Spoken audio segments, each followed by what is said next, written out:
What makes a stock a great potential candidate to day trade? This stock went up 300% in just a couple of hours, while for most blue chip stocks, you would have to wait multiple years for that kind of gains to take place. But the real problem is, usually when you see these 300% gains, you're already late to the show.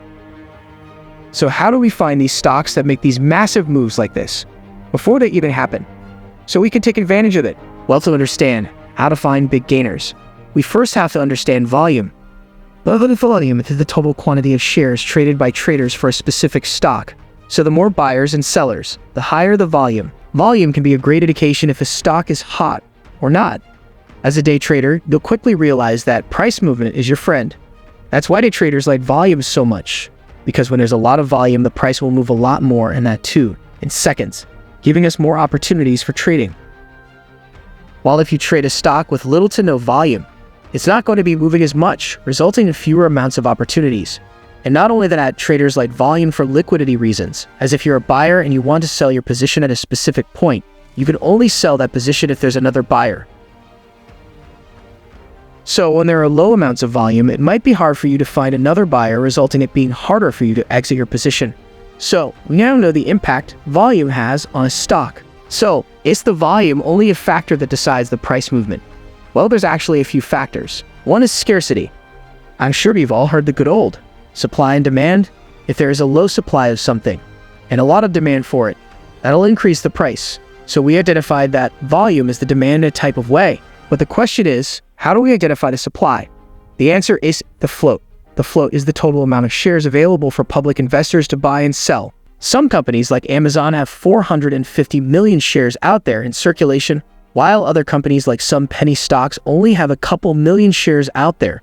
Every stock is going to be different. You can get this number by going on Yahoo Finance, searching the symbol, click the statistics tab, and scroll down a bit until you see the float section. That's the amount of shares available right now. If we go back to the supply and demand example, if we want the price to rise, we want high amounts of volume, which is the demand, and the low amounts of supply, which is the float. So in most cases for day trading, the lower the float, the better, as the less shares out there creates more scarcity. When I'm day trading, I like to find stocks that have a 20 million share float or lower, like I said before, the lower the better.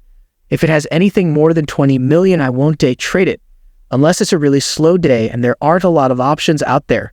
If you ever find a stock that has a massive amount of volume, a low float, and it's a top gainer, then you will quickly see why this is a day trader's dream, because the amount of volatility from this is like nothing you have ever seen before. You will literally have single candles that make 10 moves.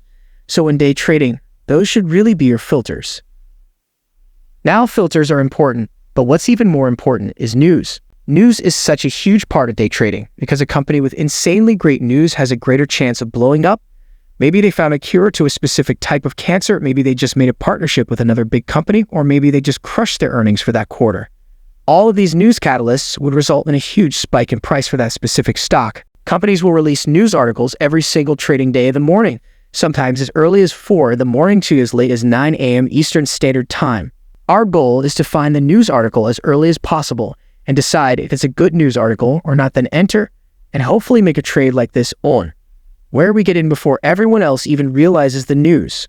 Now I know what you're thinking, how do we find these news articles? You can use any app, as there are tons of there. But I personally don't like this strategy. What I usually do is I go to Stock Screener. So say if it's 8:57 a.m. and it's about to turn 9, sometimes I'll open my Stock Screener and watch the top gainers of the morning, considering it automatically refreshes. I'll wait till it turns 9 o'clock. Scroll down a bit and maybe I see a new ticker symbol pop up that wasn't there before, and it just spiked up 10%.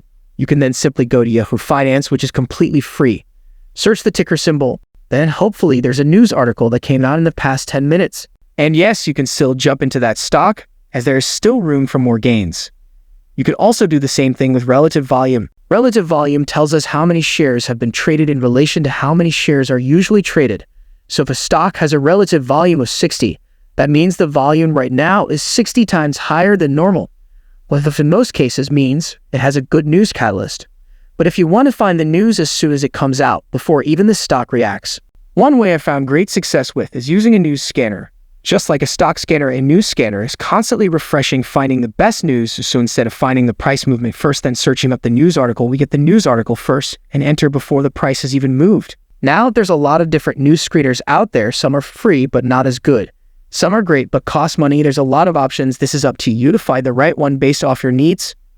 And lastly, just for the record, you guys should also know all these top gainers might not be from news. Sometimes stocks will spike up huge amounts because they broke a key resistance level, sometimes for literally no reason at all. So you really could use that low float and volume strategy or just trade the top gainers off technical analysis. That's completely fine too. So that's all from my side, guys. If you learned something valuable, then please do share and subscribe.